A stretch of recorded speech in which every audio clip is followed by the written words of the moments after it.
Mesdames, Mesdemoiselles, Messieurs, chers amis de Canal Martinique Télévision, chers amis de LCL, vous qui nous regardez sur kmttélévision.com ou qui nous écoutez sur FM+, 88.9, vous qui nous regardez à Mayotte, à La Réunion, en Guadeloupe, en Guyane, en France, en Martinique, et bien entendu, non, j'ai déjà dit Martinique, bien entendu Martinique, bonsoir.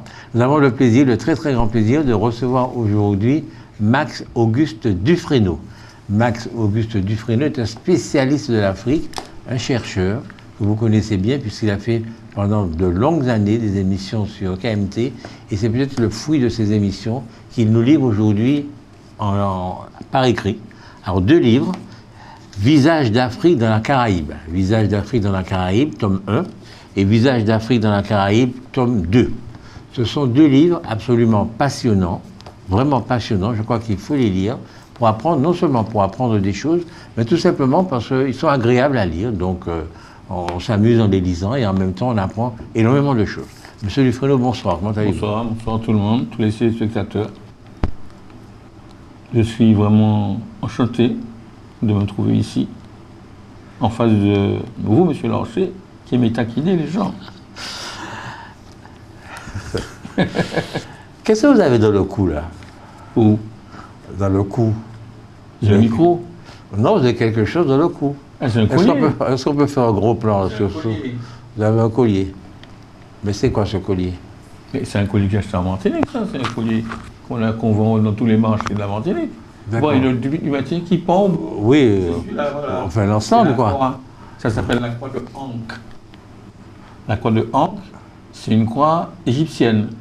D'accord. Alors, il y a ceux qui croient en la croix du Christ, mais qui en fait une pâle copie de la croix de Ankh. Ça, c'est une croix qui met en valeur la société matriarcale égyptienne. C'est la femme a un rôle central dans la société égyptienne. Alors que et ça a été transformé en croix du Christ dans une société patriarcale. Là, il y a la mère, le virus là, le père, c'est en bas, et le fils, la croix, les 2 branches de la croix. Dans la croix du Christ, il y a le père, le fils et le Saint-Esprit. La femme est exclue. Donc c'est une société patriarcale. Ça me dit ce que vous dites là, hein. Rien que par une croix, on fait la distinction entre les sociétés, quoi. Voilà, entre les sociétés différentes. Et puis en fait, cette croix est attachée à un tas de croyances que l'on retrouve d'ailleurs dans les religions modernes, qui sont des copies, souvent des copies de la religion ancienne, des copies des Médo-Detcher. Ça maintenant c'est connu, il y a des recherches qui montrent que, enfin, on nous a plus ou moins berné avec l'histoire de... Il faut rentrer là-dedans, c'est un truc qui nécessite 3 ou 4 émissions pour expliquer ça. Mais enfin, ceux qui croient à ce qu'ils veulent. Maintenant, ceux qui réfléchissent, croient à autre chose. Mais on peut expliquer ça une autre fois. D'accord. Vous êtes noir. Pardon? Vous êtes noir, vous? Mais je suis noir, oui, ça se voit, je suis marron. Mais justement, vous êtes plutôt noir que marron. Ouais, marron foncé. Ouais, ça. Bon, on s'en fout, noir ou marron, c'est pareil. Noir, c'est une façon de distinguer les races. Et les blancs ne sont pas blancs, ils sont roses. Or, les Indiens ne sont pas rouges. Donc c'est une classification comme ça, quoi. La plus proche couleur. Donc on a le blanc et le noir, c'est vraiment très opposé. Mais non, je veux dire que vous êtes antillais, d'accord? Ah, je suis antillais, ça. Vous êtes de type antillais. Oui. Okay. Mais dans le type antillais, il y a des gens plus ou moins foncés. Oui, évidemment, il y a des mélanges. Vous êtes plutôt parmi ceux qui sont plus foncés. Est-ce que vous êtes d'accord avec ça? Mais il n'y a pas de problème. Ça, il n'y a pas de problème. Est-ce que ça vous a posé problème dans votre vie? Non, pas du tout. Alors, ça m'a même fait rigoler parfois parce que des fois, quand j'étais gamin, on me disait, oui, tu as un gros nez. Et la personne qui m'a dit ça avait un nez pince et je dirais, moi je respire mieux que toi. Je trouvais ça ridicule. Dans notre famille, on n'a jamais attaché de l'importance à la différence de couleur. Mon grand-père maternel était moitié indien, moitié noir. Moitié couli, moitié noir.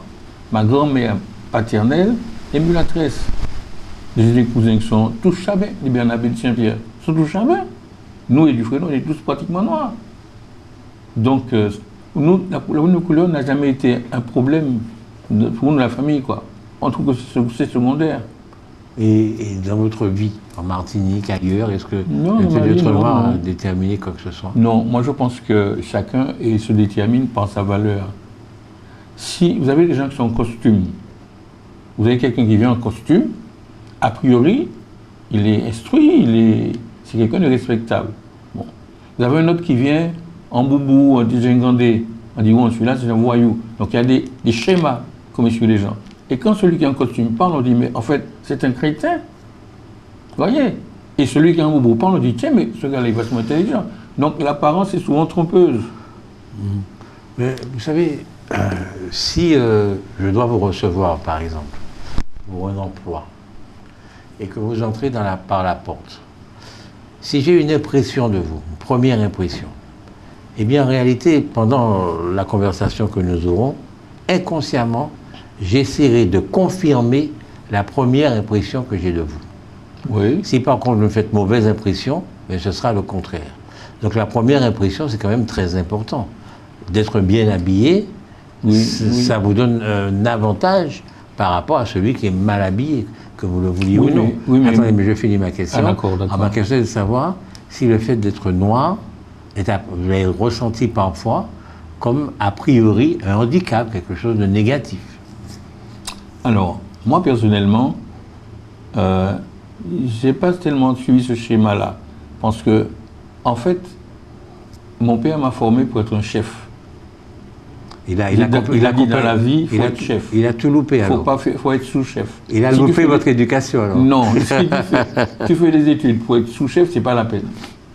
Il faut faire des études en visant haut. Bon, moi j'ai une profession médicale. Donc, je n'ai pas eu l'occasion d'aller supplier pour avoir une place. Mes diplômes m'ont donné une place. Et par exemple, quand je fais mes études, j'étais pharmacie, après je fais l'internat, c'est un concours qui était très difficile. 600 candidats pour 60 places. Bon, il y a très peu de blacks qui étaient reçus. Qu'est-ce que vous avez dit là? Très peu de quoi? Blacks. Attends, vous plaisantez. Mais blacks vous n'arrivez même, attendez, vous n'arrivez même pas à prononcer le mot noir. Il faut que vous le disiez en anglais. Non, mais c'est extraordinaire non, mais, ça. Aïe, aïe, aïe. Non, il y avait très peu de noirs qui étaient reçus. J'ai quand même été reçu 9e sur 60. Mais j'ai eu ma place parce que. D'ailleurs, c'est assez comique parce que, en fait, quand on est reçu à l'internat, on choisit son poste. On choisit son hôpital.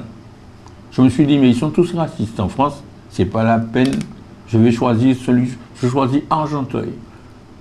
Bon, alors, on a dit, ok, je vais à Argenteuil. Le chef de service me dit, mais monsieur, c'est pas comme ça, il fallait venir vous présenter avant et vous savoir si je vous accepte. Écoutez-moi, monsieur. Avec tout le respect que je vous dois, vous êtes tous racistes ici. Vous êtes tous racistes en France. Alors, pour éviter ça, dites-moi, est-ce que je peux être chez vous, oui ou non? Il m'a dit, vous êtes d'où? J'ai de la Martinique. Il m'a dit, allez, Martiniquais, allez, venez. Et alors, en plus, j'étais le chouchou du service. Parce que je suis toujours en retard. On commence à 9h le matin, j'arrive à 10h. Et mes collègues se plaignent, oui, il y a Max qui a venu. Écoutez, laissez-le tranquille, il est né en Martinique. Aïe, aïe, aïe. Donc, voilà. Mais parce que je travaillais bien. Je faisais mon boulot, je partais après les autres. Vous rattrapiez, quoi. Oui, mais je rentrais après les autres, mais j'arrivais en retard. C'est marrant. Donc, vous êtes en France, vous faites des études en France, vous faites des études brillantes, vous êtes brillamment reçus. Et après, votre réflexion, c'est ils sont tous racistes en France. Ben oui. Vous avez vraiment rencontré le racisme à ce point-là en France? Alors, j'ai des collègues qui étaient pharmaciens, qui n'avaient pas passé l'internat, qui n'avaient pas fait biologie, donc qui cherchaient des remplacements en officine, des martisans, c'est comme moi. Des gars qui sont installés ici. Je ne dis pas leur nom, s'ils m'écoutent, ils se reconnaîtront.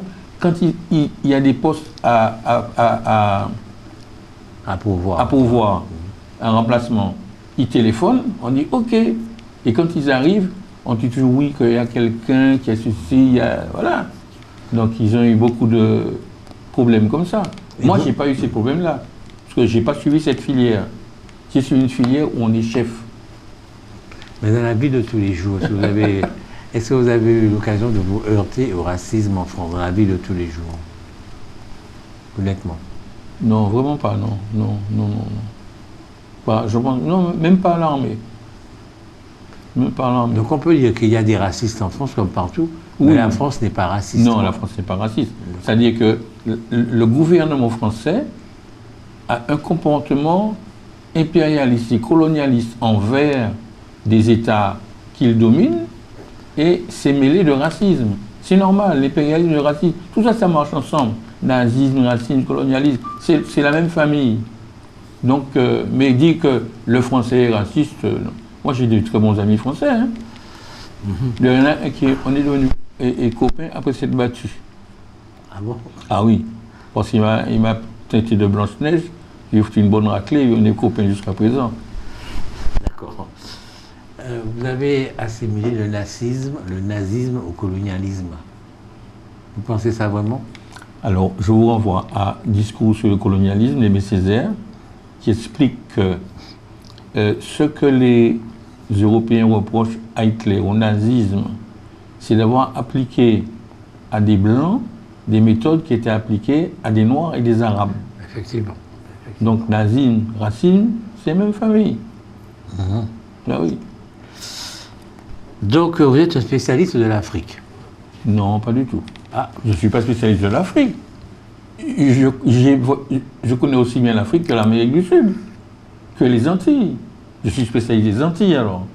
Non, disons que ma culture fait que je suis curieux et que je suis très attentif aux éléments qui peuvent faire partie de ma culture. Et quand je tombe là-dedans, je regarde, j'étudie. Je vais en Haïti, par exemple. Mais je me tais, j'écoute, je regarde le vaudou et je me fais mon idée moi-même. Je n'ai pas d'idée préconçue. Oui, mais ce que je veux dire, c'est que vous allez à Haïti. Vous n'allez pas en Suède. Vous allez à Haïti. Il y a bien une raison pour que vous alliez à Haïti plutôt qu'en Norvège ou en Hollande. Oui, parce que, attendez, j'ai commencé une carrière, non pas de pharmacien biologiste, mais de professeur d'université. Donc je suis dépendant de l'éducation nationale française. Vous avez quel âge? Vous aviez quel âge, je veux dire? J'avais 25 ans quand j'ai commencé, moi. Donc vous étiez quelqu'un de brillant, 25 ans, professeur d'université. Non, on n'est pas professeur, on est assistant à 25 ans. Donc vous après, étiez... on devient maître de conf, oui. Après on passe la grègue, oui. Et on devient professeur agrégé. D'accord. Vous avez été professeur agrégé ou pas? Oui, absolument. À quel âge? Oh, à 30 ans à peu près, 33 ans. D'accord. Mais vous êtes quand même maître de conférence d'université. Dans quelle université? Alors, j'ai été... Alors, il y a deux choses. Ça n'existe plus maintenant. Hein. Il y a le titre français et au titre de la coopération. Oui. Si on est dans le cadre de la coopération, l'avantage, c'est que tous les 3 ans, on gagne 1 an d'ancienneté sur ceux qui n'ont pas voulu y aller. Donc, il y a beaucoup de gens qui se sont précipités là-bas. Et en plus, quand on passait l'agrégation, on passait l'agrégation sur des postes fictifs qui n'étaient ouverts que 4 ans après. Donc, on passait l'agrég et on allait en poste en Algérie ou en Afrique, ailleurs, quoi. Et on revenait 4 ans après. C'est le système. Okay. Donc, vous êtes à Paris. Et en revenant, on était rattaché à une université, par exemple à Lille ou à Paris. Mais moi, j'ai un circuit différent. C'est-à-dire qu'en revenant, il y a eu un coup d'État quand j'étais en Haïti. Donc on nous a évacués. Je suis arrivé en Martinique. Et puis mon destin a changé en Martinique. J'ai abandonné l'éducation nationale pour ouvrir un laboratoire d'analyse médicale. Je suis passé biologiste. Ok. Restons au moment où vous êtes enseignant. Donc vous partez dans la coopération. Dans quel pays êtes-vous allé? Alors d'abord j'ai été au Burkina Faso, en Volta. C'est un pays fantastique. Fantastique. Et la caractéristique, c'est que les militaires, et c'était militaire là, j'étais lieutenant là, mais c'est que les militaires burkinabés, les jeunes sont tous des intellectuels. Tous des intellectuels. Et ce sont des gars qui fabriquent des coups d'État. L'armée de Burkinabé, il n'y a que des jeunes agrégés d'histoire, professeurs de machin, qui font Saint-Cyr à titre étranger et qui reviennent capitaines. Mais c'est des gars qui discutent tout le temps, qui critiquent en permanence. Ce qui explique qu'il y a plein de coups d'État successifs là-bas. Vous aviez quel âge quand vous étiez Haute-Volta? J'avais 27 ans. À l'époque, c'était la Haute-Volta, c'était pas encore C'est le Burkina. Haute-Volta, C'était pas encore le Burkina. J'avais 27 Donc ans. vous avez quel âge? J'avais 27 ans. 27 ans. Est-ce que vous étiez un peu dragueur? Mais comme tous les Antillais. D'accord. Est-ce que vous avez pu draguer en Haute-Volta? Ouais, évidemment. D'accord. Mais c'est pas difficile. Vous savez, en Antillais, on a des... Il y a une différence entre les Antillais et les Africains. Je ne dis pas ça pour faire la différence, mais qu'on a des attitudes différentes vis-à-vis des femmes. C'est-à-dire que quand on était étudiant, par exemple, on draguait tous. Boulevard Saint-Michel. Bon, on draguait. L'Antillais, on le distingue de l'Africain parce qu'il va baratiner. Si ça ne marche pas, il ne perd pas son temps. Il va passer à quelqu'un d'autre. L'Africain, il va vous suivre. Il va vous suivre jusqu'à ce que vous soyez fatigué. C'est ça la différence entre les deux. L'Africain est tenace. L'Antillais, il n'y a pas de temps à perdre. Il est fugace. Oui, pas fugace, mais c'est rapide, rapide. Si ça ne marche pas, on va ailleurs, quoi. Ben, je veux dire que vous avez trouvé des femmes assez jolies en Haute-Volta pour que vous ayez envie de les draguer. Oui, mais attention, quand je viens en Haute-Volta, j'ai marié. Quand vous étiez en Haute-Volta, vous étiez marié? Et vous me dites que vous avez dragué. Franchement, qu'est-ce qui vous arrive là? Faut pas dire n'importe quoi. J'étais marié, oui, mais antillais, bon, ben, faut pas être hypocrite. Hein. Bon, vous parlez combien de langues africaines? Moi, 2. Lesquelles? Dioula, la langue du Burkina Faso, du Mali et de Côte d'Ivoire. Et Mina, langue du Togo, du Ghana et du Bénin. D'accord. Est-ce qu'il y a beaucoup de langues vernaculaires en Afrique? Il y a beaucoup de langues vernaculaires. Ah oui, beaucoup de langues. Là. Et nous, moi-même, je pensais que lorsque les Africains arrivaient ici, comme ils venaient de partout, ils n'avaient pas la même langue, et donc, arrivés ici, ils ne se comprenaient pas entre eux.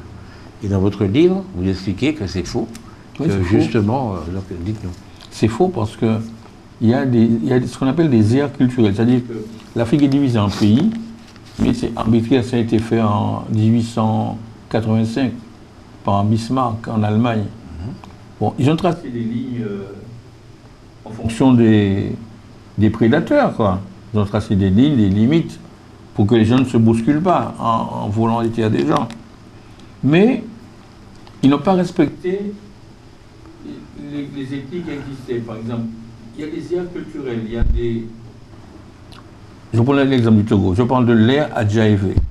L'ère Adjaévé, ça part du Ghana, ça traverse le Togo, ça va au Bénin, ça touche au Nigeria. Tout ça, mais les langues sont différentes. C'est-à-dire que celui-là parle Mina, l'autre Evé, l'autre Fon, l'autre Maï, l'autre Adangbe, l'autre Washi, l'autre Peda. Mais tout ça, quand on parle Mina à tout le monde comprend. C'est que le Mina est un peu la langue commerciale de tout le monde. D'accord. Voilà.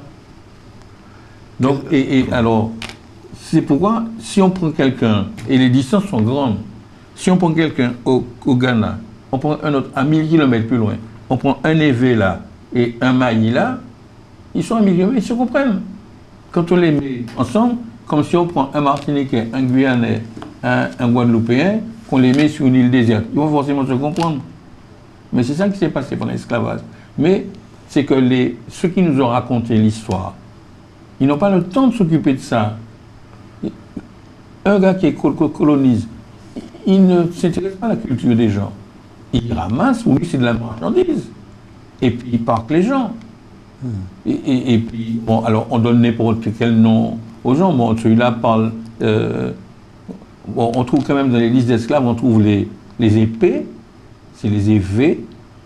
On trouve les mines, c'est les minas. On trouve les caplaou, c'est les cabiais. On trouve les foulas, c'est les peuls. C'est-à-dire qu'ils mettent un peu ce qu'ils entendent. Je prends un exemple d'ânerie. La Croix-Godet en Martinique. Ah, belle ânerie, la Croix-Godet. Vous expliquez ça dans votre livre, effectivement. Ah oui, à la Croix-Godet. Alors allons-y. Alors, en 1870, il y a une révolte en Martinique avec l'histoire de Lubin. Une petite seconde. Vous connaissez notre histoire ou pas? Vous connaissez notre histoire? Oui. Et vous venez dire qu'il y a une petite révolte en Martinique. Ça va pas, non? Il y a une insurrection. On parle d'insurrection. Oui, une insurrection du Sud, d'accord. On parle d'insurrection du Sud. Ça a Sud. commencé par une révolte. Mais ça n'a jamais été une insurrection. C'est nous qui l'avons baptisé insurrection, et vous savez très bien que ça n'a jamais été une insurrection. Je vais vous taquiner là un peu. Alors, donc il y a une révolte. Pour moi, c'est une révolte qu'il y a eu en 1970. Pour moi aussi. Et on a tué Godet, qui était un béquet, et qui était un peu curieux, qui sautait un peu sur toutes les femmes qui avaient. Donc on a dit, mais qu'est-ce qu'on lui a fait? Il a coupé Coco Godet. Et on l'a balancé dans un champ de Bakwa. Et il y a une dame qui était témoin au procès, qui parlait créole. Au procès de ceux qui ont tué Godet. On a dit à l'interprète, mais où avez-vous trouvé Godet? Elle a dit en Bakwa. Et l'interprète a traduit sous la croix. Alors qu'elle voulait dire dans les Bakwa. En Bakwa. Pas en Bakwa, mais en Bakwa. D'accord. L'intonation est différente. Ouais. D'accord. Et on a pas dit c'est la croix Godet, c'est une aberration. À aucun sens. Mais si le colonisateur avait respecté les limites géographiques de chaque ethnie, la Côte d'Ivoire n'aurait jamais existé. Il y aurait au moins 25 pays dans la seule Côte d'Ivoire. Ah oui, bien sûr. C'était pas possible. Vous ne pouvez pas respecter chaque ethnie, les Baoulés, les Té. Non, mais pas forcément les ethnies, mais il y a des ethnies. La Côte d'Ivoire, s'il fallait découper, il fallait coller la Côte d'Ivoire avec le Ghana et le Burkina Faso. Il fallait coller ça ensemble. Parce qu'en Côte d'Ivoire, il y a les Baoulés. Les Baoulés, il y a la reine Pokou qui est arrivée en Côte d'Ivoire avec les Baoulés.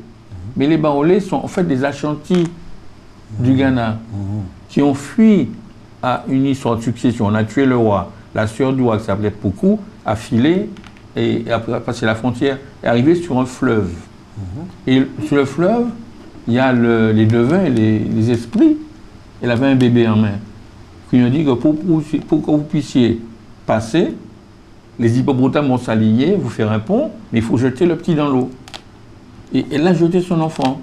Tous sont passés, et quand ils ont traversé, elle s'est penchée en disant « Oh, Baouli, il est noyé. » Et l'ethnie des Baoulés. Mais ce sont des Ashantis. Donc, si les colons savaient ça, ils auraient mis la Côte d'Ivoire avec le Ghana. Et l'autre morceau de la Côte d'Ivoire serait de l'autre côté. Effectivement. Et quand ils ne connaissaient pas l'histoire des gens, ils ont fait les trucs dans leur intérêt. Moi, je ne leur reproche pas ça. La raison du plus fort est toujours la meilleure. Bon, maintenant, c'est au plus faible de devenir fort pour rectifier les choses, c'est tout. Pourquoi est-ce que vous avez appris donc ces deux langues qui sont des langues majeures? Pourquoi vous les avez apprises? Pourquoi vous n'avez pas appris le chinois et le russe? Si j'avais été en Chine, j'aurais appris le chinois. Mais justement, c'est pas par hasard. C'est pas par hasard que vous n'êtes pas allé en Chine, que vous êtes allé en Afrique. C'est pas par hasard. Oui, parce que j'étais fonctionnaire français. D'accord. Donc, on me mettait dans un territoire qui était sous domination française. Oui. Donc, je suis allé d'abord au Haute-Volta. Mais j'ai toujours pensé que pour communiquer avec les gens, il faut parler leur langue. Parce que quand j'étais étudiant, quand les Africains faisaient des blagues, des fois, ça ne me faisait pas rire. Je faisais, mais c'est lui, il rit, c'est pas drôle qu'on traduise ça en français.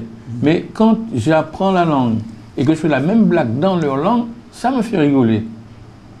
C'est que c'est pas la même conception de l'idée. Donc si on parle la langue des gens, on communique mieux avec eux. Et on est mieux accepté. Ils vous montrent des choses qu'ils ne vous montreraient pas si vous n'étiez pas de... Donc vous avez pris très au sérieux cette sorte de coopération. Parce que très souvent, les coopérants français, ils vont là parce qu'ils gagnent beaucoup d'argent, parce qu'ils ont des avantages et tout, mais en réalité, ils vivent entre eux, ils sont dans leur piscine, dans leur truc, ils s'en foutent un petit peu du pays, quoi. Et donc, apprendre la langue, c'était particulier quand même. Je suis sûr que vous n'avez pas eu d'autres Français que vous qui a appris la langue, qui a appris leur langue. Non, mais il y avait des Martiniquais, il y avait un Guadeloupéen, 2 Martiniquais. Non, il y a un Martiniquais qui apprenait aussi. Hein. Qui apprenait là? Oui, qui apprenait. C'est des Martiniquais, des afro-descendants. Il courait après sa secrétaire. Ah, il courait après sa secrétaire.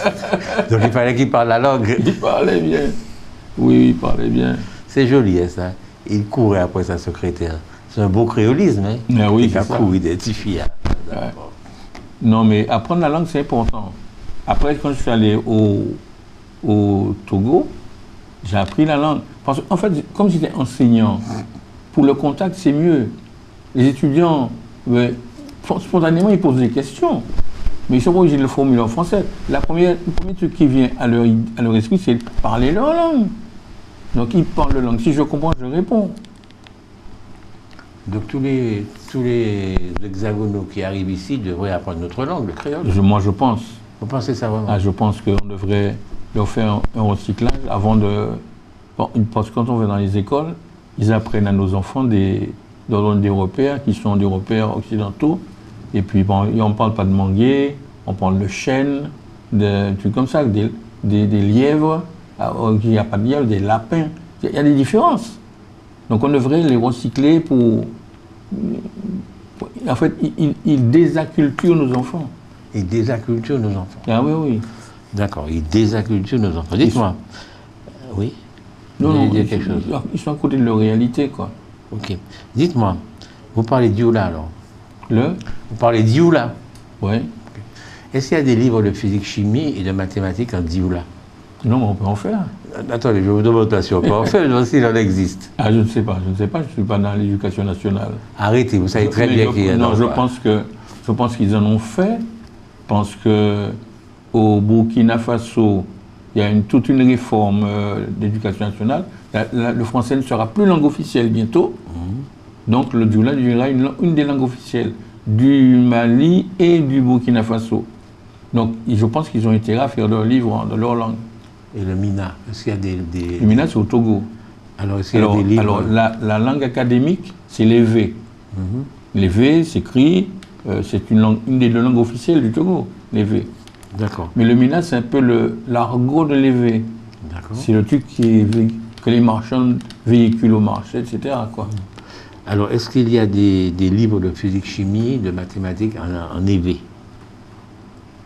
Ça, je ne sais pas. Je n'ai pas fait d'enseignement secondaire. C'est l'enseignement supérieur. Je sais qu'en médecine, il n'y a pas de livre d'évé. En médecine, il n'y a pas de livre d'évé. Les livres sont écrits. Il faut qu'il y ait un évé qui écrit un bouquin. Voilà, donc ils ne sont pas écrits. Autrement dit, ce sont des langues obscurantistes. Non, la langue du savoir reste quand même le français. Non, absolument pas, mais attendez. Mais s'il n'y a pas de livre... Alors, à un moment donné, l'enseignement se faisait en latin. Oui. Donc ça veut dire que le français, c'est une langue obscurantiste? Non. Non. Le français n'était pas encore prêt. Le français n'était pas prêt. Mais les choses sont encore prêtes. Ils ne sont pas encore prêts. Ils sont pas obscurantistes. Ils ne sont pas encore prêts. Mais non. Quand est-ce qu'ils seront prêts? Mais quand est-ce qu'on a arrêté de faire la messe en latin? Il n'y a pas longtemps, hein? Oui, on continue un petit peu. Mais il n'y a pas longtemps. Non, mais je pense que c'est possible de faire des livres dans des choses. Non, mais c'est sûrement possible. Mais en fait, si vous voulez, qu'on le veuille ou non, par exemple, nous concernant, le maître était très content que nous parlions créole, parce que pendant que nous parlions créole, lui parlait français ou anglais, et il s'instruisait, alors que le créole ne nous permettait pas de nous instruire. Et ça fait la différence quand même. Il y a quelque chose qui m'a frappé. Il y a Saé de CNCP, là. Rosenberg. Hein? Rosenberg, c'est... Non, pas Rosenberg, c'est l'avocat. C'est pas Rosenberg, c'est Saé, CNCP. Mais oui, CNCP. Oui, mais indépendantiste. Oui, je le vois, mais il me semble qu'il s'appelle Rosenberg. Non, Rosenberg, c'est son frère. Bon, c'est pas grave, Saé. Bon, moi, bref. Saé, il me semble qu'il a fait des livres de maths ou de physique avec un esprit martiniquais, et à un moment donné, oui, et que ça n'a pas été accepté par le rectorat. Il faut se renseigner. Je pense qu'il y a eu des gars qui ont fait des efforts. Et dans l'enseignement primaire, il y a aussi une équipe qui fait des trucs très, très locaux. Mais il faut voir. Moi, je ne suis pas dans le domaine, donc je suis ça le droit, mais j'ai les échos. Pour ça, je suis sûr qu'il a fait des bouquins de maths ou de physique et qui n'ont jamais été acceptés par le rectorat. Donc il y a des gens qui font des efforts quand même. D'accord. Alors bien entendu, l'Afrique était un paradis, bien entendu, et puis les colons sont arrivés et l'ont transformé en enfer. C'est bien ça? Non, absolument pas. Mais non, c'est pas comme ça. C'est pas comme ça, d'accord. C'est comme ça. L'Afrique avait des civilisations et les colons sont arrivés, ils ont tout cassé, imposé leur culture, leur civilisation, pour leur intérêt, c'est tout. Mais l'Afrique avait de grandes civilisations. Ils ont même brûlé des grandes bibliothèques, comme celle de Tombouctou, celle d'Alexandrie. C'est qui a mis le feu là-bas. C'est les Occidentaux. Donc ce n'étaient pas des sauvages qui étaient là-bas. C'était pas les sauvages. Et puis un territoire qui a des ancêtres égyptiens et dont je porte la croix de Ankh n'était pas un territoire de sauvages. Ben non. Toute la science vient de là, de l'Égypte. Je retrouve plus le truc, c'est terrible ça.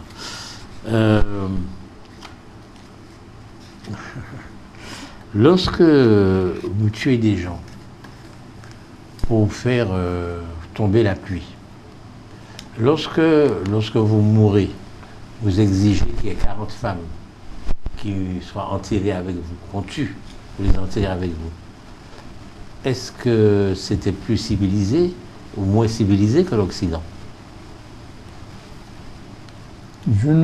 C'est difficile de porter un jugement. Il ne faut pas comparer les deux choses. Ah ben, si vous voulez pas. Ah, c'est là. Il ne faut pas comparer les deux choses. Et ça, c'est que. Là, on parle du royaume d'Abomey. Oui. Le royaume d'Abomey était organisé, le roi était tout puissant, et il avait droit à une quarantaine de femmes. Mais dans leur croyance, quand un personnage important meurt, il faut qu'il soit accompagné par des gens qui lui montrent le chemin. Donc un roi, c'est 40 femmes qui le précèdent au paradis. C'est une conception de société, c'est tout. Vous dites ça avec un petit mais sourire. Alors, dans ces 40 femmes, il y avait des volontaires. Des volontaires qui voulaient accompagner le roi. C'est encore pire, parce qu'on leur avait travaillé le cerveau tellement qu'elles devenaient C'était la volontaires. conception de la société. Non, mais qu'est-ce que vous en pensez? Vous portez un jugement sur ça? Non, moi, je ne veux pas juger quelque chose qui s'est passé à. Mais si, vous pouvez juger, parce que Moyen-Âge. je suis sûr. Attendez.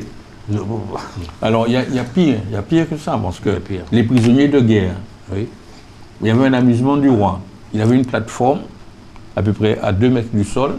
Je l'ai sous les yeux là dans votre livre. Oui, C'est à la page 42. Oui, on attachait le prisonnier main derrière le dos, pied attaché. Il fallait qu'il saute par terre. S'il arrivait debout, il était épargné. S'il tombait, on lui tranchait la tête. Ouais.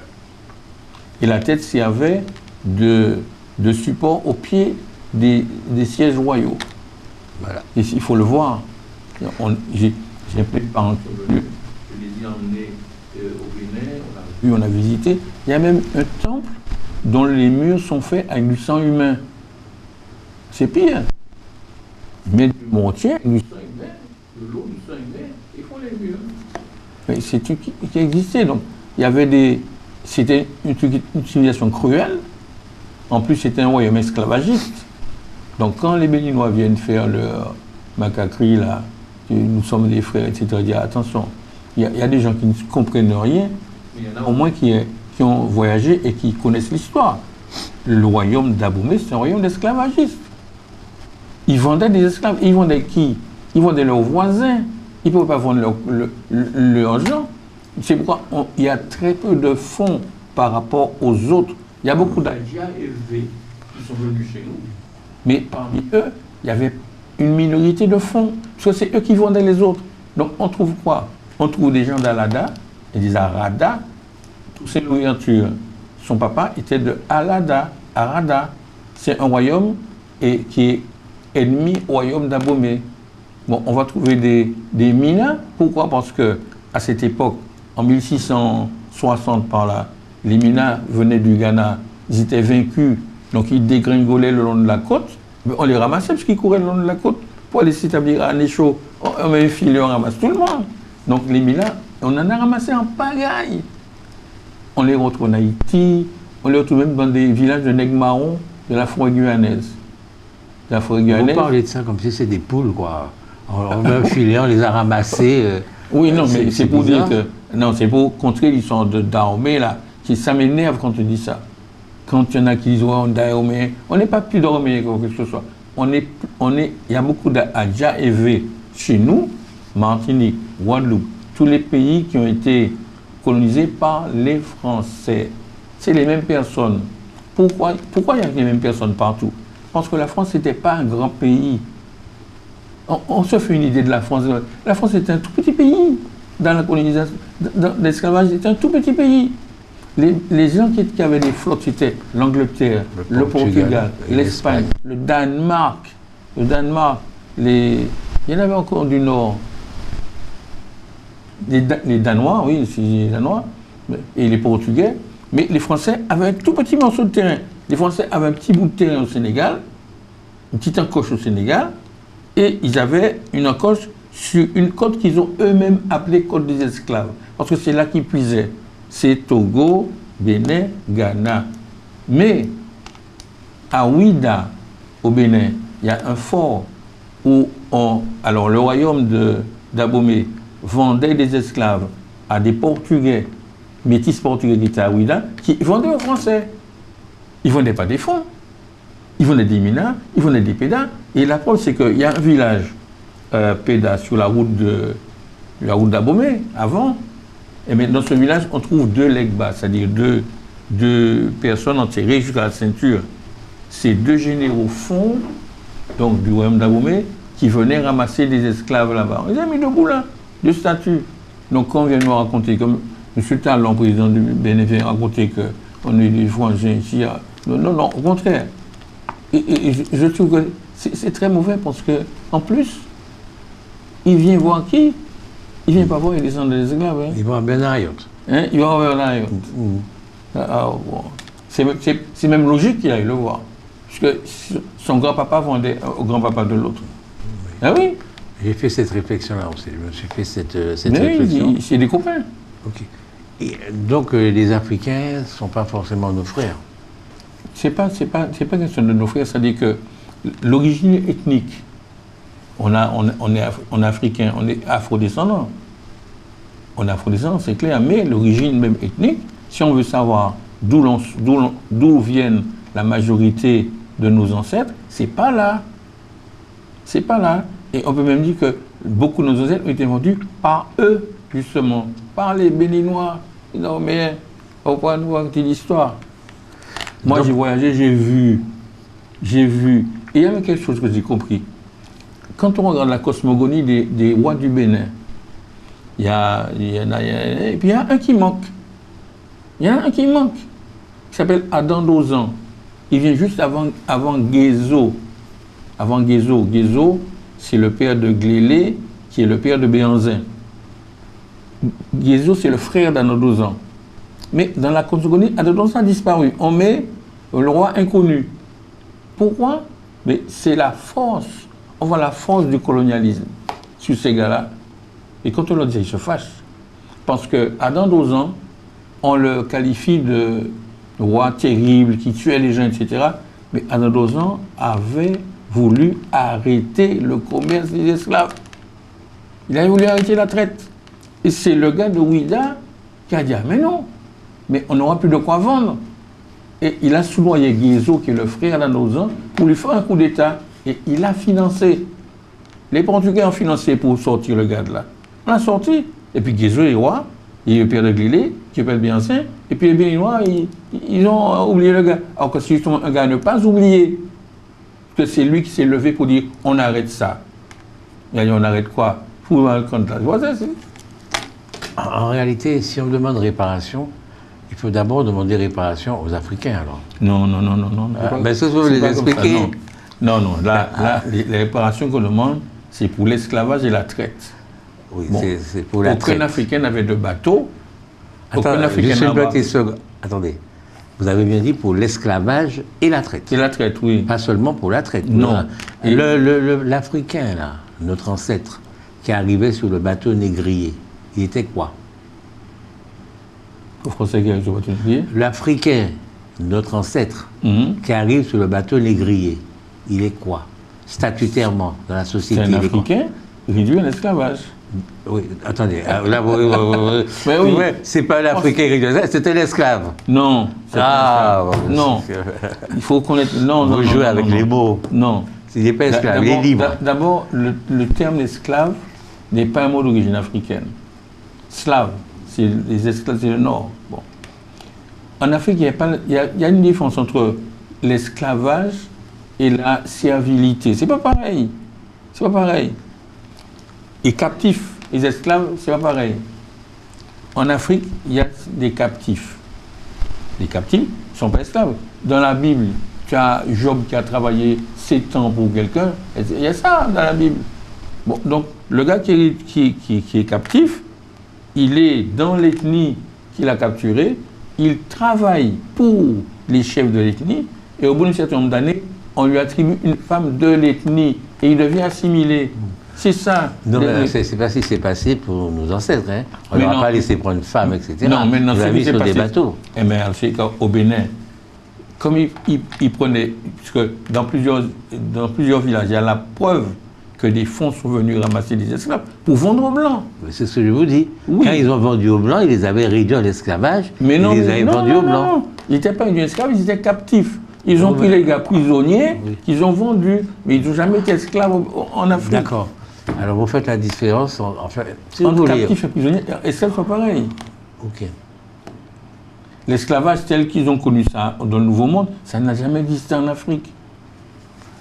Il n'y a jamais eu d'esclaves en Afrique. Lorsque Béanzin faisait ses razzias et puis prenait des gens, il ne les réduisait pas à l'esclavage.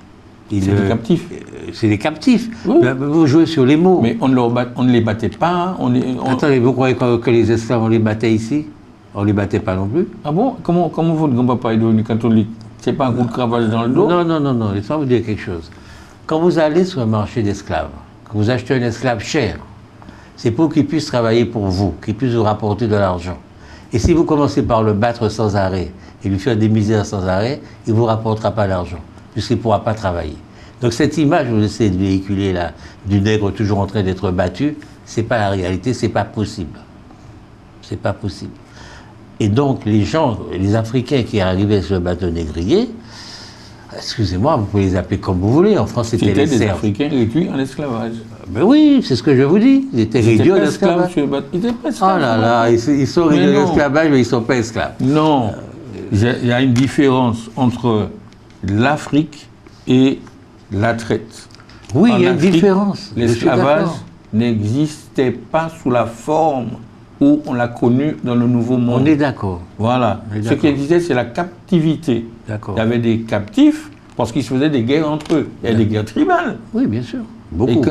Oui, pas mal, oui, mais comme en France aussi. Oui, c'était la barbarie en France à ce moment-là. C'est la barbarie. Les droits de l'homme n'existaient pas, donc c'était la barbarie partout. Mais même les droits de l'homme, quand ils existent maintenant, c'est les droits de l'homme blanc, c'est les droits de l'homme spécifiques. C'est pas, faut pas raconter l'histoire aux gens. Enfin, il faut avoir les yeux ouverts. Quand on parle de droits de l'homme, oui. Bon, d'abord, les droits de l'homme, c'est pas l'Occident qui a inventé les droits de l'homme. Les droits de l'homme ont été déclarés en 1235 par l'Empire du Mali, par le Soundata Keïta. Il a même rédigé la charte du Mandé, qui était une charte orale et était retranscrite. Donc, il y a bien longtemps que les Noirs ont décrété les droits de l'homme. Bon, maintenant, quand l'Europe a décrété les droits de l'homme, c'était les droits de l'homme blanc, parce que les Noirs étaient en coin d'esclavage. Ce n'était pas nos droits. C'est les droits de l'homme blanc. Il n'y a qu'à voir la justice, mais quand on voit la justice, il n'y a pas un problème des machines de justice qu'on rend. Quand on voit ce qui se passe ici, ce qui se passe en France, quelqu'un parle ici, il a 4 ans de prison, en France il a un sursis, 15 jours avec sursis. C'est pas sérieux. Non, il faut ouvrir les yeux. On peut les fermer si on veut, mais il faut les ouvrir. Il faut les entrouvrir pour apercevoir quand même qu'il y a quelque chose qui ne colle pas. Max Auguste Dufresnoy, vous ne bénéficiez pas des droits de l'homme en France. Je n'ai pas dit ça. Mais je n'ai pas commis de forfait pour voir est-ce que les droits de l'homme sont appliqués ou pas. Je respire de l'air, d'accord, mais c'est pas ça les droits de l'homme. C'est que quand il y a les droits de l'homme, c'est que quelqu'un, les gens sont libres et égaux en droit. Donc, tout crime, par exemple, est puni d'une d'une peine fixe. Mais cette peine va varier en fonction de l'individu. Or, elle varie. Et vous pensez que dans les juridictions en Martinique, on est plus condamné si on est martiniquais que si on était blanc? Je dis les choses. Je ne veux pas rentrer dans des débats, machin. Mais quand quelqu'un dit on va te donner une gifle, qu'on le fout en prison et qu'on lui met un bracelet au pied, et que quand en France, il y a des paysans qui foncent avec leurs tracteurs sur des flics, et que les flics courent et on ne leur fait rien du tout, il y a un problème. Il y a une grosse différence. Qui a été plus dangereux? Celui qui a parlé ou celui qui a foncé avec son tracteur? Il fonce avec son tracteur pour renverser le gars. La parole ne tue pas. Donc il y a 2 poids 2 mesures. C'est comme ça, mais il ne faut pas le nier. Et c'est justement en le dénonçant que ça va s'arrêter. Si chaque fois on ferme les yeux, on dit oui, c'est bon comme ça, ça va. Ici, les gens sont un peu fatalistes.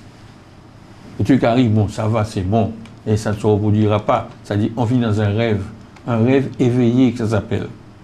Quand vous êtes arrivé en Afrique pour la première fois, est-ce que vous vous êtes dit « Ah, je me sens chez moi, j'ai l'impression de revenir chez moi, je me sens bien » quand vous avez mis le pied sur le sol d'Afrique?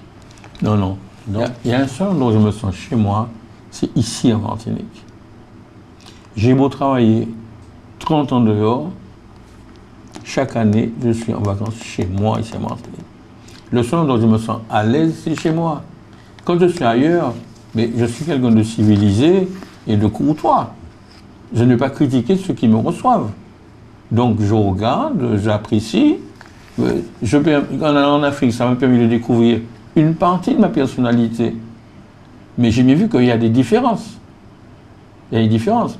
Et il y a un truc qui m'est arrivé en Afrique, c'est que quand j'ai trouvé que, et chez les Adjaévé, il y a beaucoup de correspondances culturelles, d'ailleurs aussi bien dans le langage que dans la musique aussi, à Cuba, dans toutes les Antilles, hein.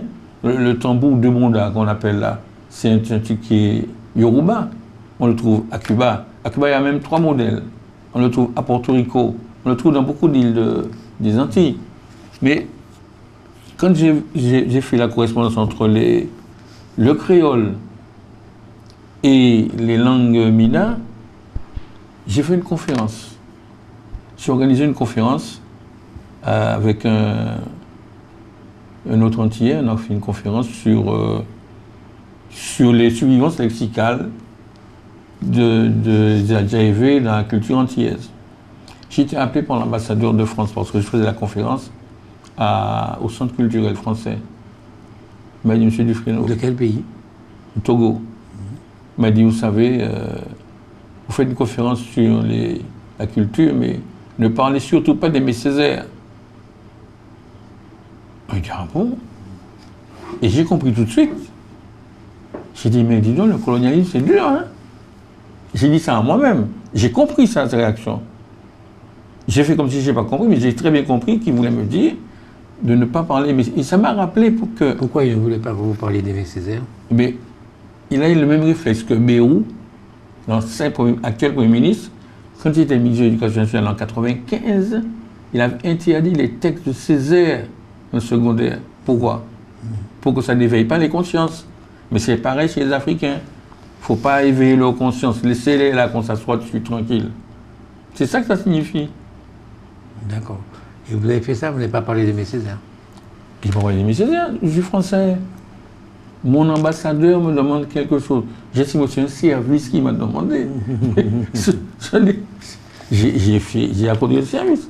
Ça ne me gênait pas de parler. On peut parler de Césaire sans prononcer son nom. On peut détourner la question. Bon. Donc, physiquement, vous êtes plus noir que blanc. Est-ce qu'à l'intérieur de vous, vous avez dit l'Afrique c'est une partie de moi, vous avez aussi une partie européenne. C'est bien ça? Évidemment. Laquelle l'emporte chez vous? Ah, ça, si vous voulez que je mesure, je ne peux pas mesurer. Mais ça dépend. Ça dépend des époques. Parce que, attention, plus on évolue, plus la culture, ça change. Hein. Ça bouge un peu. C'est-à-dire qu'il y a des éléments culturels qui influent sur d'autres. Bon, les éléments européens, et comme ils viennent par vagues, ils ont tendance à refouler les éléments africains. Et c'est la difficulté qu'on a quand on est antillais, si on n'est pas dans le milieu africain, de trouver les correspondances qu'il y a.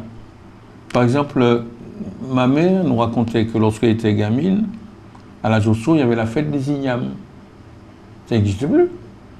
Ça n'existe plus. La fête des ignames, c'est une fête qu'il y a en Afrique, et chez les Évés, les Ashantis, les gens de la Côte d'Ivoire, où on fête les ignames. Et chacun donne à son voisin, fait cadeau de l'igname. C'est la fête de Bokodji. Et ça n'existe plus. Parce que la culture, et la culture européenne a pris le pas à effacer cet élément-là.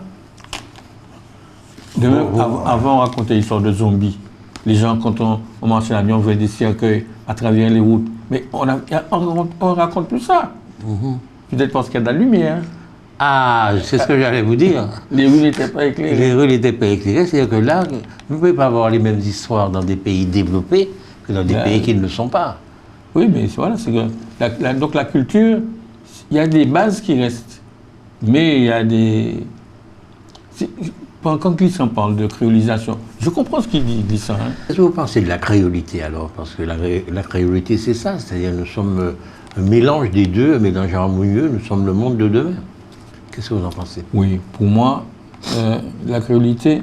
D'ailleurs, c'est marrant parce que j'avais écrit une critique de la créolité et qui avait été préfacée par un certain Roland Larcher. Oui. Voilà. Et je démontrais d'abord que la créolité, c'est une notion qui a pris naissance au point de vue littéraire d'abord. Ils en parlaient de la littérature, la façon d'écrire, d'habiter de son imaginaire la langue française. On est d'accord. Mais le problème, c'est que ce que je repousse à Jean, je dis Jean, tu es prof de lettres quand même. Tu sais qu'il y a un gars qui a... Quel Jean? Jean Bernabé. Il y a un gars qui a fait ça 20 ans avant vous. Tu es au courant? Amadou Gourouma, le soleil des indépendances, il a habité de son imaginaire malinqué la langue française. Ce que vous faites là, avec le créole, vous n'êtes pas précurseur de quoi que ce soit. Vous n'êtes pas précurseur. Et quand tu cours les rues d'Abidjan, tu as de la créolité partout en pagaille. Il y a un journal qui s'appelait Fraternité Matin, Fratmat. Il y a une bande dessinée avec l'histoire de Dago. Dago qui va acheter à checker poisson, etc. Mais qui parle français banane. Mais c'est la créolité. Donc, au point de vue littéraire, il est faux de dire qu'on est père de quoi que ce soit. On est père de rien du tout, puisque c'est un truc qui a été fait. Et qui est fait, en fait, dans tous les pays colonisés, il y a les mêmes réactions. Bon, on va dire Nazi Boni, qui est un poète, un écrivain du Burkina Faso, qui a été mort d'ailleurs, qui était très indépendantiste. Il est mort, on a coupé les freins de sa voiture, il est entré dans un arbre. C'est les vrais indépendantistes qui sont morts. On voit des gars comme des chanteurs, surtout comme qui dit « Ah, il est cadavéré » pour dire « il est mort ». C'est la réalité. Donc c'est un truc qui court les rues. C'est une réaction normale. Bon. Maintenant, on a fait le sort de la créolité littéraire. C'est très bien écrit. Moi, les livres de confiance, je les ai tous. Parce que vraiment, c'est historique. Et il écrit très très bien. Moi, je préfère lire Confiance à Chamoiseau. Chamoiseau, c'est un peu plus recherché là. C'est un peu casse-tête ce qu'il écrit. Mais Confiance, c'est impeccable. Je suis d'accord avec vous. Pareil, c'est impeccable, Confiance. Bon, maintenant, la créolité, au point de vue théorie, c'est là que ça ne colle pas non plus. Parce que ils disent que la créolité, c'est la créolisation à l'instant T. C'est ce qu'il dit. Bon. Mais la créolisation, c'est là où j'ai la divergence avec Glissant. C'est qu'il prend la créolisation comme un échange culturel. Un échange culturel, et je le suis, cet échange va amener où? À un chaos. Là, il se flotte dans l'œil. Amène un échange qui amène un chaos. Le chaos, c'est quelque chose de scientifique. Et pour qu'il y ait un chaos, il y a des conditions initiales obligatoires. Pour qu'il y ait un chaos, il faut que les conditions initiales soient aléatoires. que les échanges culturels soient normaux, il n'y a pas d'influence du tout. Mais la créolisation chez nous, c'est pas ça. On prenait les esclaves, on les créolisait pendant 2 ans, c'est-à-dire on les obligeait à mettre de côté leur élément culturel et on leur bourrait le crâne avec la culture de l'autre. Donc c'est dans une seule direction. Ça ne peut jamais aboutir à un chaos. Donc sa théorie est fausse. Si on prend la créolisation dans son essence première, la théorie de Glissant est fausse. Maintenant, si il dit que la créolisation, pour lui, c'est pas ça, qu'il redéfinit la créolisation comme un échange culturel normal, je dis oui, mais c'est juste sa théorie, mais il fait quelque chose de très mauvais, c'est qu'il nous empêche de nous décoloniser. C'est malin. C'est-à-dire que je me dis, mais ce qu'il fait finalement, il trouve son médicament pour lui. Parce que si on suit la littérature de Glissant, tous ces bouquins, c'est la colonisation. La lézarde, colonisation. La casse du commandeur, colonisation. Le discours antillais, là, il nous abîme un peu, il nous psychanalyse un peu. Bon.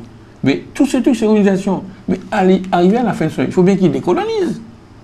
Il a trouvé sa façon de décoloniser. C'est d'enjamber le truc.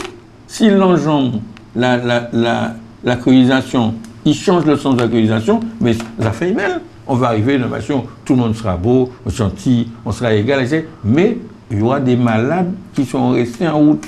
Des gens qui ne sont pas décolonisés. C'est nous.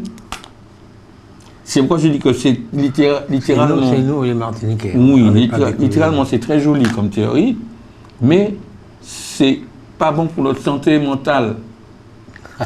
C'est pas bon. Parce que d'abord, il faut, comme il y a eu la créolisation, et en plus, c'est tellement terrible que ça a réussi. Parce qu'on a créolisé les gens, et puis à l'arrivée, il y a des gens qui disent on est créole. Tous créoles. Tous créoles. C'est extraordinaire. Donc le Béquet a eu raison de nous. Puisque la transformation a réussi. On est créole. La créolité a réussi. C'est comme on dit, Ligo. C'est pas sérieux. Et ce qui est pire, c'est que en ce moment-là, il y avait Balladur qui était Premier ministre. Où on n'a jamais vu un Premier ministre venir en visite officielle et demander à voir les auteurs de la créolité. Ah, vous savez pas? Parce que les gars vont dans le sens de l'assimilation. Il ne faut pas avoir peur de le dire. Ce sont des amis à moi. Hein. Mais je dis la vérité. Il faut dire la vérité. C'est vrai que c'est dangereux.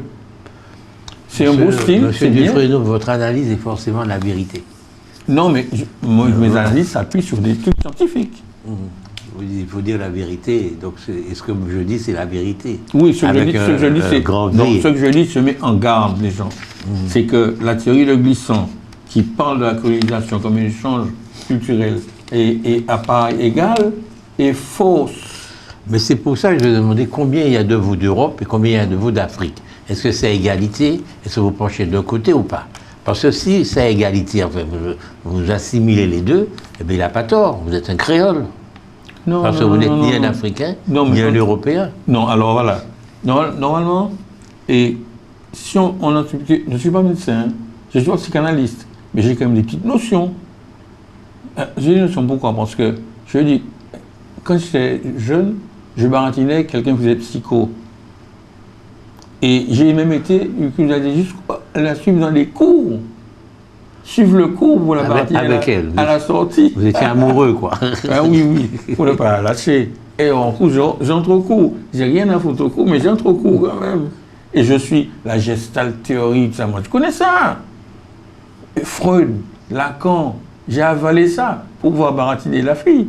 Donc, je connais un petit peu la psycho. Alors, quand on a un conflit comme ça, culturel, et celui qui a agressé se retire dans ce qu'on appelle un maquis. Un maquis culturel. Il forme un maquis culturel pour se protéger. C'est-à-dire qu'il va assimiler il va laisser filtrer les éléments de l'autre nécessaires, mais il les remodèle à sa manière. Et c'est pourquoi le créole, on a des prononciations africaines du créole. C'est des sons africains que manque à bré. C'est des sons africains. Pourquoi on dit manque à boire? On dit manque à boire, bré. Pourquoi bré? Parce que bré, c'est africain et boire, c'est français. C'est simple. Donc, comme c'est un maquis culturel, le partage n'est pas égal. On ne peut pas mesurer la culture. On ne peut pas mesurer ça. C'est dans les réactions, on voit les réactions des gens. Est-ce que nous avons une culture immense? Est-ce que nous avons une grande culture? Nous, on a une culture, on a une jolie culture en tout cas. Si on prend la peine de voyager dans sa culture, c'est fantastique. Donc nous avons une culture immense, fantastique, quoi. On a une culture immense. On peut l'avoir, c'est-à-dire. Alors là, on l'a pas. Non, mais c'est pas un truc spontané. Comment c'est pas spontané? Notre culture, c'est notre culture. C'est pas des gènes qui donnent la culture. Peu importe, on a une culture. On a une culture. Oh, voilà. Mais pour la faire grandir, il y a une ambiance, il y a des participations, il y a des actes, il y a de l'art, il y a l'art, il y a la littérature, etc. Bon, nous avons beaucoup de culture. Donc, non, je trouve on est bien. On est bien. D'accord. Alors, les Haïtiens sont arrivés ici. Mais ils ont été précédés par le compas, ou à peu près en même temps. Le compas a explosé la biguine, a explosé la mazouka, a explosé la valse créole, a explosé toute notre culture musicale. Est-ce que je dis une bêtise? Non, pas du tout. Non, mais ça va exploser. Oui, ça a explosé. Il y a eu un engouement. Il y a eu un engouement pour le compas, mais ça n'a pas forcément... Les autres sont revenus à la surface. Jamais pas. On ne parle plus de biguine dans ce pays, ni de Ah bon, mazouka, la mazouka. Je danse la mazouka tout le temps ici. Très, très peu. Mais Au moment du compas, quand vous allez dans les penchants musique, dans des choses comme ça, vous aviez du compas d'un bout à l'autre, et c'était fini. Oui, mais c'était un engouement, c'est normal. C'est normal. Bien. Et puis après, aujourd'hui, on essaye de retrouver... Bon, on a fait le zouk après, pour résister, mais le zouk, toujours pas la biguine, toujours pas le truc traditionnel, hein. On va vers le zouk. Mais c'est plutôt guadeloupéen, le zouk, malgré Jocelyne Béouard. C'est plutôt guadeloupéen. Mais non, pas guadeloupéen. Ah bon? C'est antillais. C'est antillais. D'accord. C'est antillais, le zouk. Plutôt guadeloupéen. Zouk machine, c'est... Non, mais le zouk, il y a des interprètes antillais du zouk. Oui, mais plutôt guadeloupéen, non? Mais non, c'est pas pour ça. Ben, guadeloupéen. Il n'y a Enfin, pas de différence. Entre Guadeloupe et Martinique, il n'y a pas de différence. Hein. Entre Guadeloupe et Martinique, il n'y a pas de différence? Mais il n'y a pas de différence. Il y a une différence. C'est ridicule comme différence. Ah bon? Moi, je me sens aussi bien guadeloupéen que martiniquais. J'ai la moitié de ma famille en Guadeloupe. D'accord. J'ai épousé Germain en Guadeloupe, du Fresno en Guadeloupe, il n'y en a pas. Il y en a en pagaille. Ah, mais il y a sûrement des Guadeloupéens qui sont proches des Martiniquais, mais quand je suis Martiniquais, je ne suis pas Guadeloupéen quand même. Il n'y a pas de différence. Non, mais moi en dehors du créole qui est différent, je ne vois pas de différence entre nous. Hein. D'accord. Non, je ne vois pas de différence. Ok. Oh, eux, ils n'aiment pas mon belay, ils préfèrent leur gros casse, c'est vachement grave. Oui, mais c'est presque pareil, ça. Il faut vraiment pinailler. Non, mais c'est... Je veux dire que... Il faut savoir se regarder en face, quoi. Je veux dire que nous, de la culture, pendant longtemps, nous n'avons connu que la culture de la canne à sucre. Nous sommes un jeune peuple. Notre culture est en train de se faire. Non? Jeune peuple, je ne crois pas. On n'est pas un jeune peuple. C'est-à-dire que si on dit qu'on est un jeune peuple, ça veut dire qu'on estime que notre peuple est né sur l'habitation. Excusez-moi, il est né où? Alors, attention. Article 49 du Code noir, l'esclave est né sur l'habitation. C'est-à-dire que si on raisonne comme ça, on donne raison au Code noir, qu'on est là où on est esclave. C'est ce que l'article 49 du Code dit, du Code noir dit. Nous parlons, oui. Et alors, mais c'est faux. Pourquoi c'est faux? On n'est pas né là. Les gamètes qui nous ont donné naissance ne viennent pas de là. Les gamètes sortent bien de quelque part. Le gars qui a déposé ces gamètes, il sortait de quelque part. Donc on a une histoire qui remonte très loin. Et il y a des rencontres. Il y a une rencontre. Césaire disait quelque chose, c'est que le malheur de l'Afrique, c'est d'avoir rencontré la France. C'est ce qui a fait tout le malheur de l'Afrique. C'est d'avoir trouvé la France sur son passage. Ça m'ennuie tellement quand vous dites ça. Parce que nous, les nègres, nous ne sommes jamais responsables de rien. C'est toujours la faute des autres si on n'y arrive pas. Non. Le malheur de l'Afrique, c'est la France. On ne se développe pas, c'est la faute du colonialisme. C'est la faute de... Non, on n'a jamais... On est comme des nullités, quoi. On n'a aucune responsabilité de rien du tout. Non, moi je crois qu'il y a beaucoup de gens qui veulent prendre des responsabilités. Oui, mais on les empêche de prendre des responsabilités. Oui, donc voilà, nous sommes. Écoutez, le plus grand crime de l'humanité, vous le savez, c'est en Afrique, là, en Afrique centrale. Mais c'est les Tutsis et les Hutus. Ah, les Tutsis et les Hutus, oui, au Rwanda. Au Rwanda, voilà, au Rwanda. C'est le plus grand crime qui ait jamais été commis dans l'histoire de l'humanité. C'est quand même pas la France qui avait des Français qui avaient des machettes et qui allaient percer les ventres des gens, enfin, des femmes enceintes. Il y a eu combien de morts au Rwanda? Je ne sais pas, mais il y a eu, je ne me rappelle plus le nombre de morts, mais il n'y a jamais eu autant de morts en si peu de temps dans l'histoire. Et c'était des morts à coups de machettes, à coups de trucs, ce n'est pas des mitrailleuses, etc. Donc c'est extrêmement cruel. Là, c'est pas la faute des Africains, parce que Mitterrand aurait pu éviter. D'accord, Mitterrand aurait pu éviter, n'empêche, ce sont les Africains qui ont fait les crimes. Pourquoi on ne peut pas reconnaître que les Africains, les Noirs, sont capables de... Alors, je pose une question. Qui a tué 90 000 Malgaches à Madagascar? Oui. C'est les Africains? Non, je ne dis pas qu'il n'y a que les Africains qui ont fait les crimes. Je dis que le Rwanda, ça a été le plus grand. C'est ce que j'ai lu. Maintenant, il faudrait calculer, compter, mais ça ne m'étonne pas parce qu'effectivement, en quelques mois, il y a eu plusieurs, au moins 1 million, 2 millions de personnes. C'est le nombre de temps dans le truc. Le Rwanda, c'est un peu compliqué parce que on n'a pas tout dit là-dessus. Il y a eu, il y a eu des trucs bizarres. Qui c'est qui a tiré sur l'avion et maintenant, bon, il y a des thèses... complotistes. Oui, il y a des thèses... oui, enfin, c'est assez délicat de se prononcer sur ça. Moi, je n'entre pas dans cette histoire de Rwanda parce que je ne connais pas le fond de l'histoire. Je vois les gens connaître, mais je ne sais pas qui a tiré les ficelles. Oui, mais voilà. Donc les Africains, ce sont des marionnettes, vous voulez le dire, dont on tire les ficelles, quoi. C'est ça qui est dangereux. C'est ça qui est embêtant. Mais les Africains sont des gens... Nous ne sommes pas faits pour qu'on tire nos ficelles sans arrêt. L'Afrique, c'est un continent qui est immense. Donc, comment dire, les Africains, ils ne se ressemblent pas.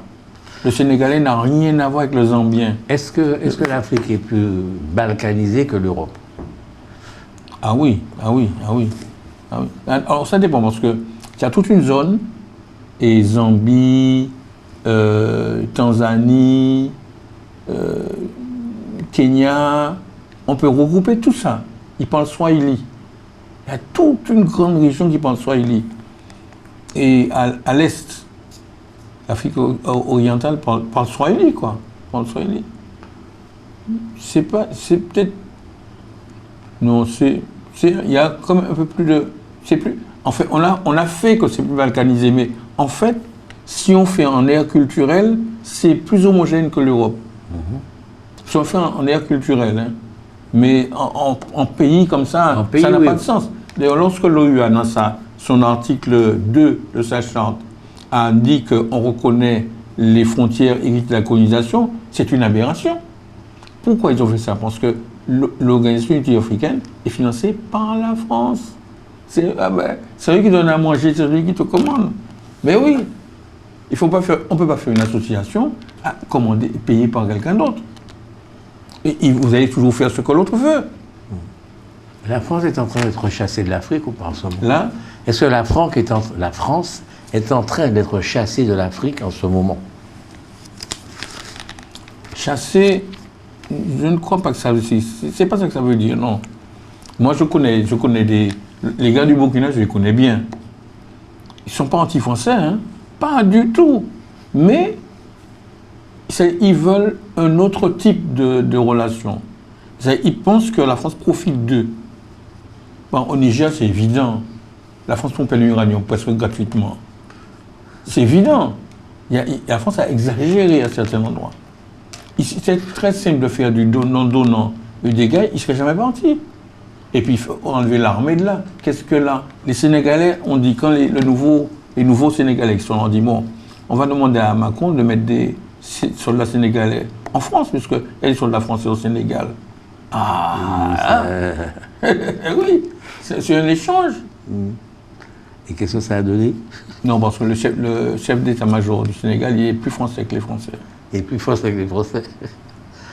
Alors pourquoi l'Afrique, qui est un pays peuplé, 1,2 milliard d'habitants, c'est quand même beaucoup de monde, qui est un pays riche, on dit que c'est le sous-sol le plus riche de la Terre, Pourquoi ce pays ne se développe pas? Alors là, les raisons sont claires. Hein. Les raisons sont claires.